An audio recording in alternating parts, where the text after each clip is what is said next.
رفقای WNX، توی این ویدیو میخوایم محبوب ترین زبانهای برنامه نویسی 2023 رو به همراه برفی خانوم بهتون معرفی کنیم. لایک، کامنت و سابسکرایب یادتون نره.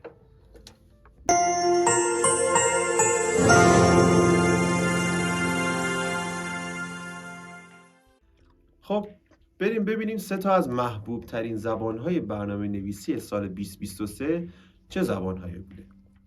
بر اساس آمار و داده هایی که هر ساله توسط فهرست ها و سایت هایی مثل PYPL، TOB و IEEE منتشر میشه، فهرستی رو آماده میکنه که از محبوب ترین و پرکاربردترین زبان های برنامه نویسی اون سال داخل اون لیست قرار داره.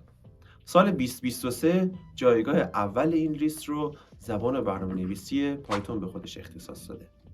زبان برنامه‌نویسی پایتون از اونجایی خیلی شهرت پیدا کرد و جزو محبوب ترین زبان‌های برنامه‌نویسی سال‌های اخیر شد که شرکت‌های بزرگی مثل نتفلیکس و آمازون این زبان برنامه‌نویسی رو جزو اصلی ترین زبان‌های برنامه‌نویسی پلتفرم‌های خودشون انتخاب کردند.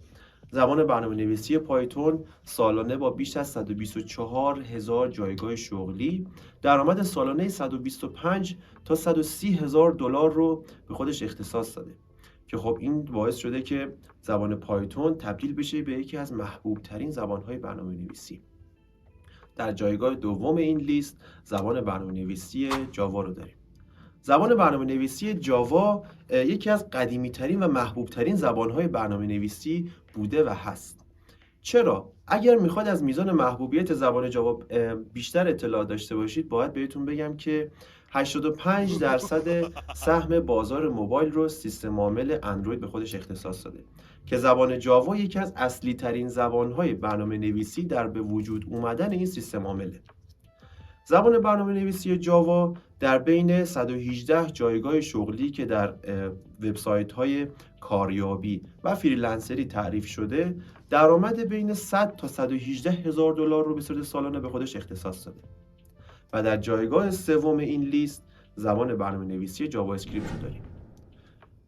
در سطح وب ما بیش از 1.8 میلیارد وبسایت داریم که باید بهتون بگم که 95% تمامی این وبسایت ها یک بخش کوچیک چه بخش بزرگی از اون رو زبان برنامه‌نویسی جاوا اسکریپت تشکیل داده.